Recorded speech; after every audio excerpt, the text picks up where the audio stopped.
Well, it's no news. Chinese President Xi Jinping is in Paris, his first trip to Europe in 5 years. As we mentioned earlier, he held a trilateral meeting with host President Emmanuel Macron and European Commission President Ursula von der Leyen. During the meeting, President Xi called for partnership, dialogue and cooperation. He emphasized the need to deepen strategic communication and enhance mutual trust. He said in a statement that ties between China and France were a model for the international community of peaceful coexistence and win-win cooperation between countries with different social systems. The visit comes amid tensions between the EU and Beijing over both trade and the Ukraine conflict. France is backing an EU probe into Chinese electric vehicle exports. President Xi is also expected to make stops in Serbia and Hungary in the coming days.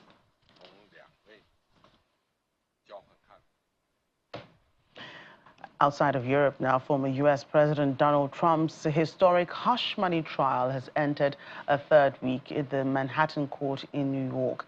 The prosecutor has called their first witness, Jeffrey McConney, to the stand. Earlier, the judge, Justice Merchant, warned he will consider a jail sentence if the former president continues to violate the gag order. Mr. Trump has violated the gag order for a 10th time. The judge says the $1,000 fines are not serving as a deterrent, hence threatening a jail time. He was fined $9,000 for previous violations last week.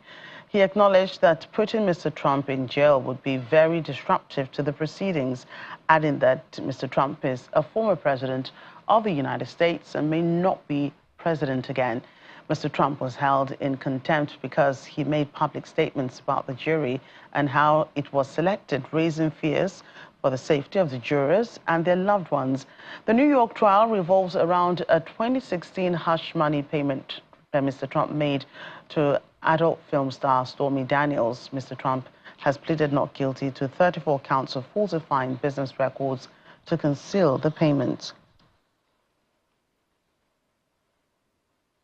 3 Australian tourists have been shot dead in the head and their bodies dumped in a well in Mexico. Australian brothers Jake and Callum Robinson, aged 30 and 33, and their American friend, 30 years old, Jack Carter, disappeared on April 27 while on a surfing trip in Ensenada. Relatives of the 3 men identified their bodies on Sunday after traveling to Mexico to assist authorities. Dozens of surfers have been paying tributes to the victims. Officials believe the men were attacked trying to stop the theft of their pickup truck. 2 men and a woman have been arrested on suspicion of direct or indirect involvement in the attack. A quick check on the weather now. The death toll from massive floodings in Brazil's southern Rio Grande do Sul state has risen to at least 75. 103 others are also reported missing. The disaster has forced more than 88,000 people from their homes. Approximately 16,000 people are taking refuge in schools and other temporary shelters. There's more in this report. The massive flooding in Brazil's Rio Grande do Sul state has left scores of people dead. The floods are the result of torrential rains since Monday, which triggered the collapse of a hydroelectric dam.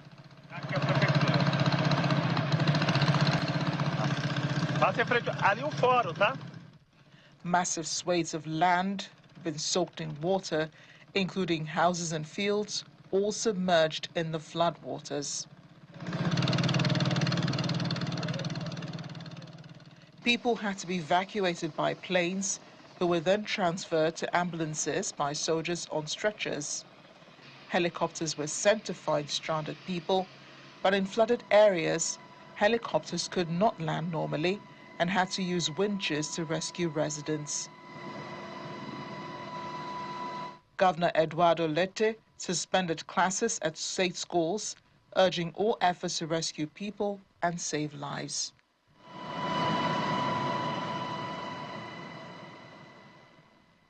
The death toll has been rising. Authorities now confirming over 50 people have died since the disaster and have declared a state of emergency in the state. President Luis Inácio Lula da Silva has held crisis talks with the state's governor, promising to reduce the suffering. Local authorities explain that intense wind currents, a humidity corridor coming from the Amazon, and an atmospheric blockade due to heat waves were the catalysts for the torrential rains, which began on Monday and are forecast to continue until Sunday.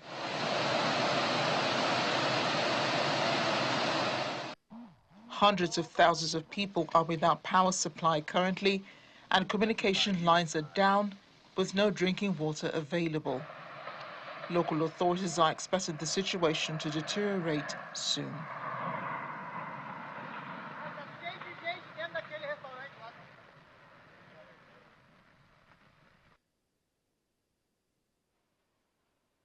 And staying with severe weather situations, authorities have issued thunderstorm warnings for large parts of England, Scotland and Wales.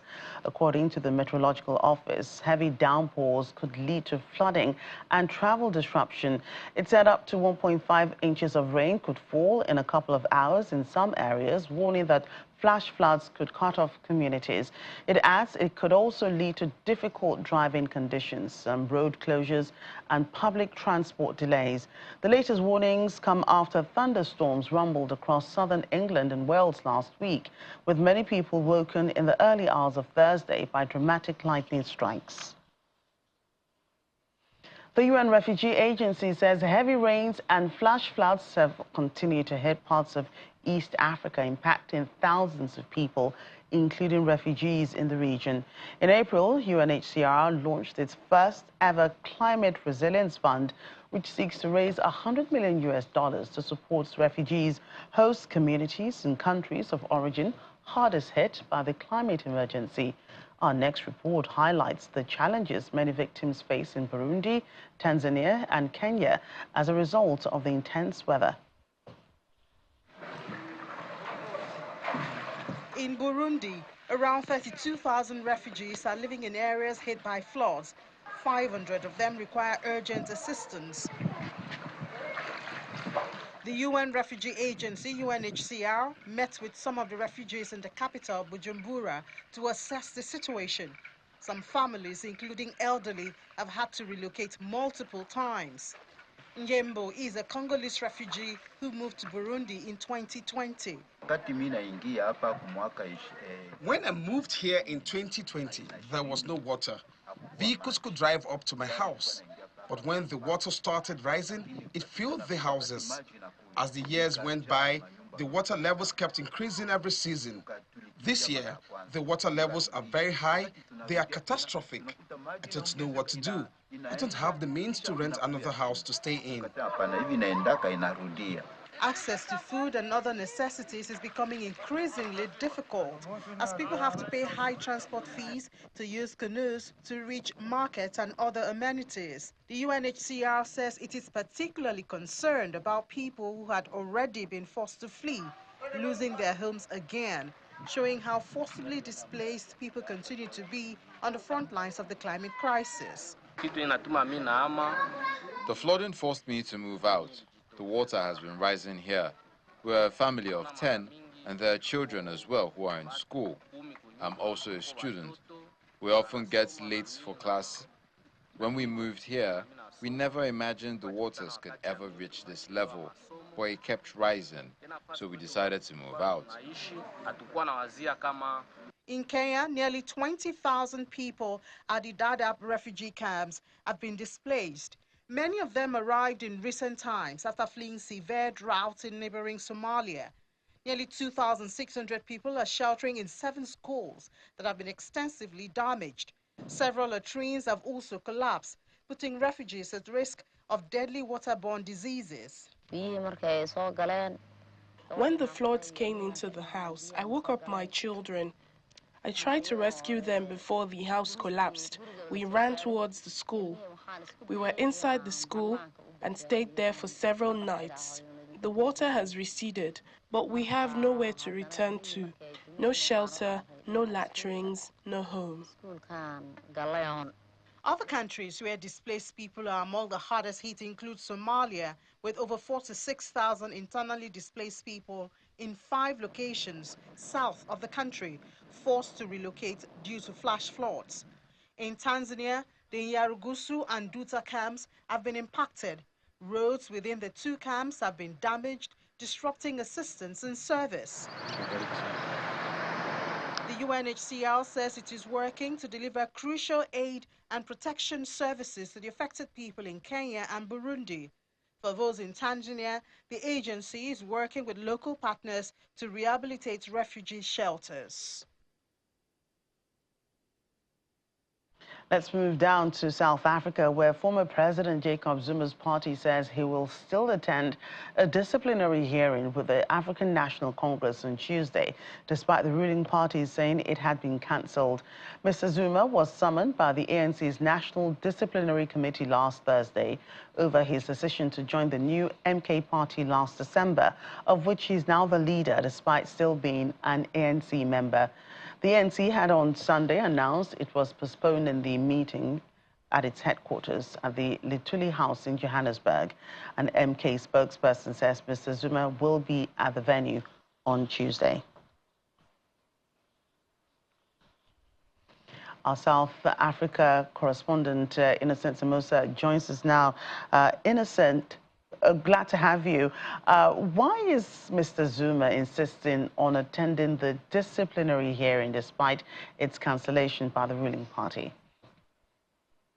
Well, a very good evening to you, Joke, and our viewers around the world. It's always good to talk to you. Well, I guess it's election season, so political party leaders will take any opportunity to basically, campaign, because we're really getting closer and closer to election day. We're just about less than 2 weeks to elections. So I guess the MK party had already planned that in that hearing, in that NDC of the African National Congress outside, they will definitely take the opportunity to basically campaign because we were told that there were buses from KZN into Gauteng province where the meeting is held. Outside the meeting, we know that former President Jacob Zuma was going to take the opportunity to campaign and speak to his supporters, and also they know that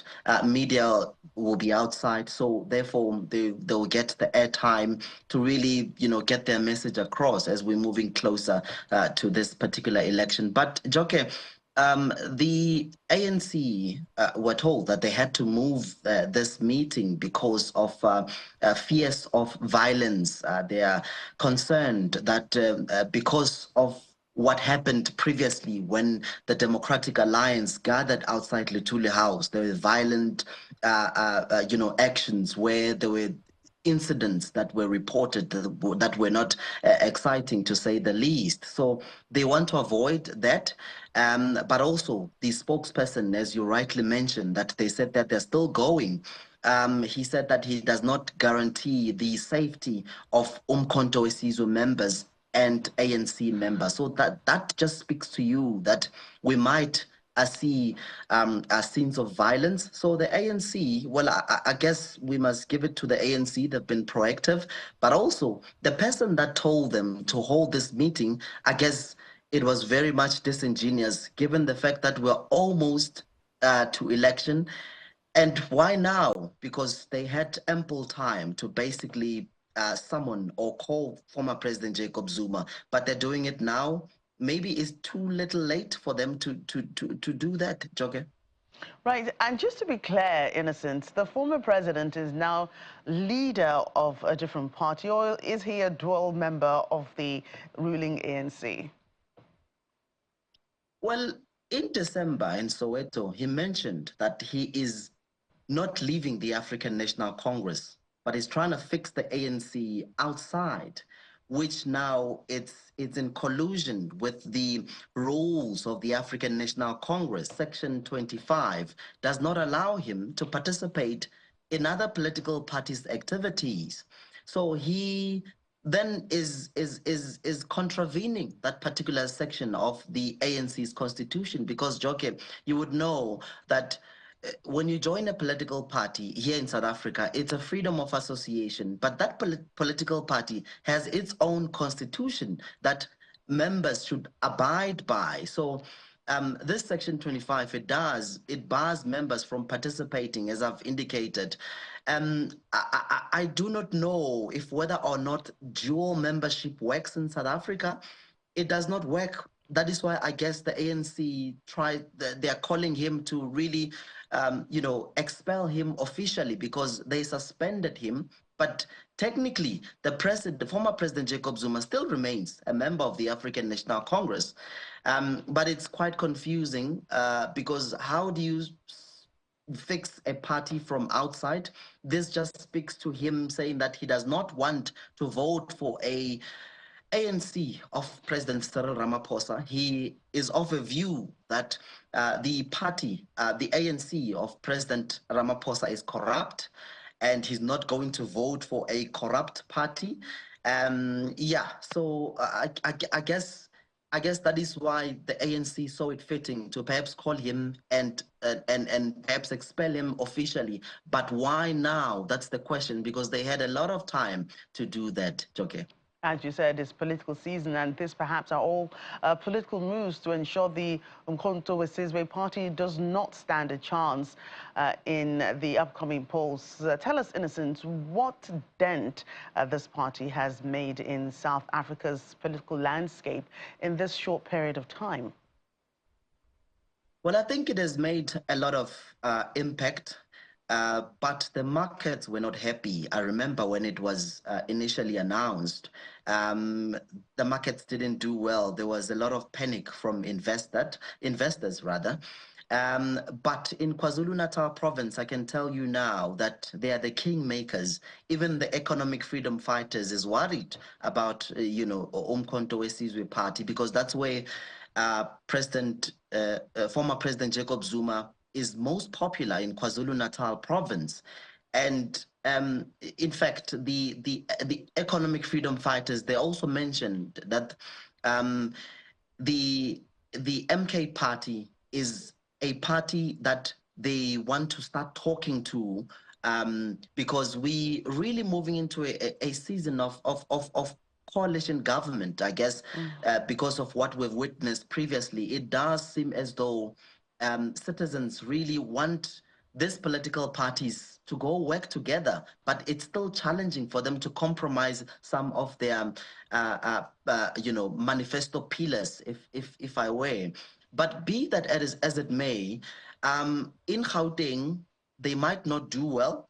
But I can tell you now that in KwaZulu-Natal, and mind you, Joke, KwaZulu-Natal is one of the important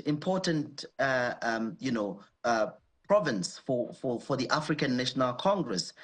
But him not part of the ANC, not campaigning for the ANC, it does put them in a very, very precarious position, Joke. Right, but the ANC has been in government for a very long time. Possibly enough time for its popularity to remain, but they are a force to be reckoned with. Are South Africans ready for change, or they just want a strong challenger to the ANC? I think a chunk of South Africans, Joker, they really cannot imagine themselves without the African National Congress. And I guess is what you mentioned, because they've been in power for a long time, and there are things that they think if the ANC is out of power, citizens, they might not get those things. For an example, grants for elderly people and for kids. President Ramaphosa, there was a time when he was campaigning, he even mentioned that if you don't vote for the ANC, then you're not going to get your grant. So I guess some people really still support the ANC because of what they benefit from the African National Congress, but a better part of them, they're not happy anymore, particularly in the city. People are not happy with the services of the African National Congress. But if you go to the rural areas, people are still, are staunch supporters of the African National Congress.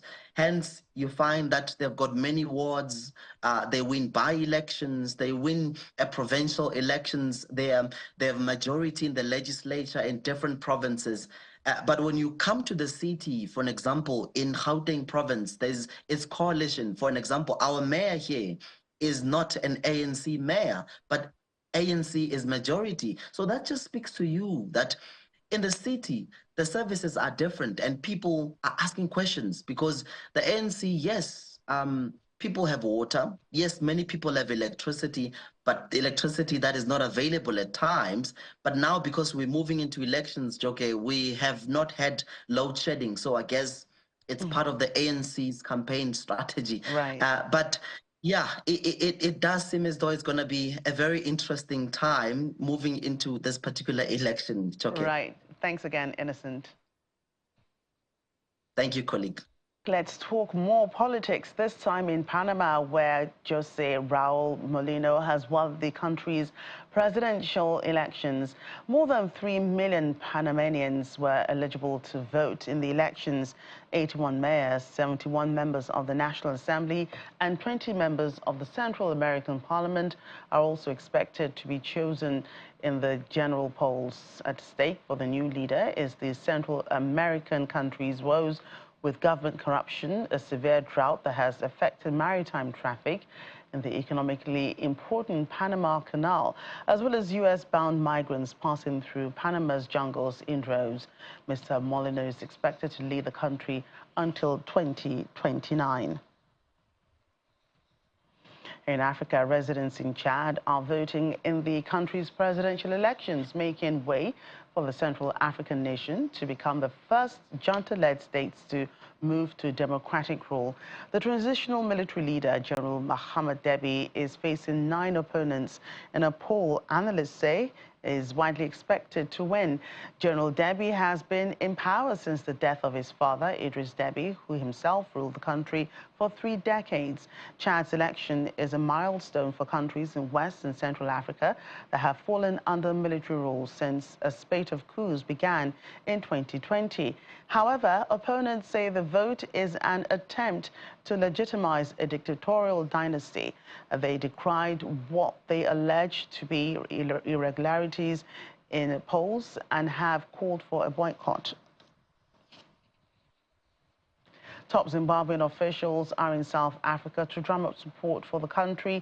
Zimbabwe just concluded a 2-day investment summit in Johannesburg. This comes just weeks after the country launched its new currency to try to revive the struggling economy. The country's finance minister, Mthuli Ncube, who leads the delegation, says his country is open for business. Policymakers, investors and business leaders gathered for the 2024 Zimbabwe Investment Summit in Johannesburg to explore avenues for collaboration and investment in various sectors. We need your support as investors to really keep pushing us up. We just need an extra $500 per person, we'll be there. Why? Because that level of income is also your market. That's exactly your opportunity for those who want to be doing businesses. But I must really thank you. By investing in the private sector, we can harness the entrepreneurial spirit and innovation prowess of African enterprises to drive inclusive and resilient economic development. Corruption remains a significant barrier to structural transformation in many African nations. I had a chat with Zimbabwe's tourism minister, Barbara Rhodes, to discuss whether her department has strategies in place to combat corruption. Okay, so, well, I'm a minister, and my boss, who's the president of Zimbabwe, Dr. Emmerson Damzo Mnangagwa, is very, very, very opposite of corruption.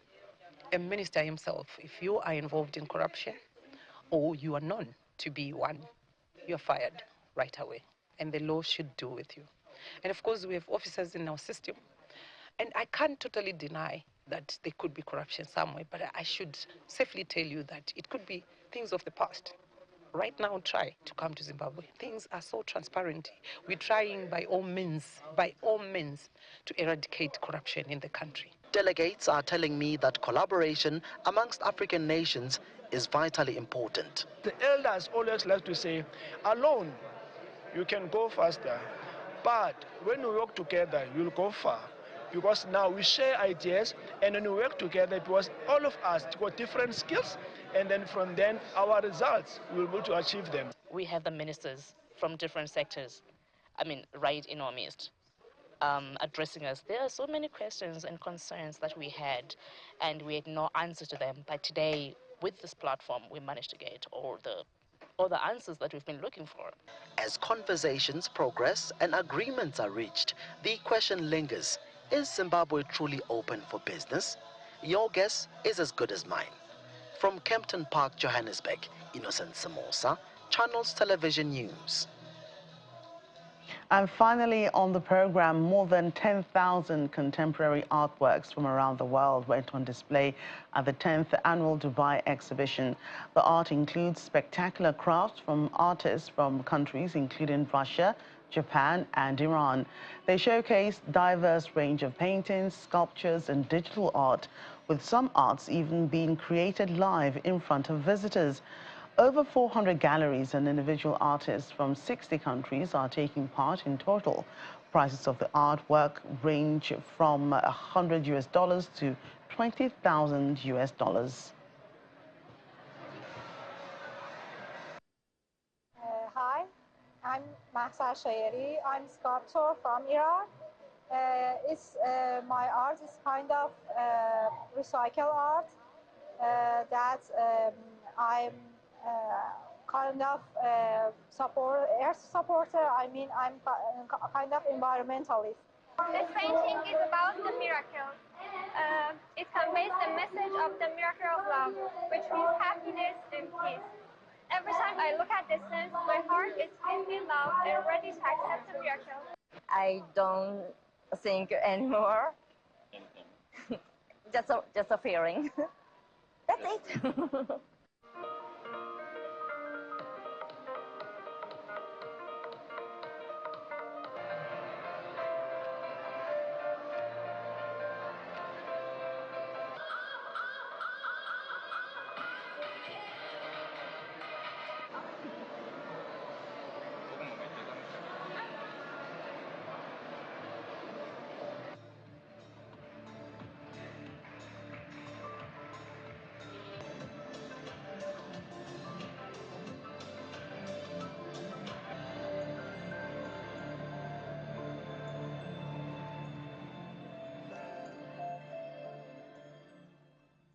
And from that world of creatives, we end the world today. Thank you for watching. I'm Chaka Rogers. Bye for now.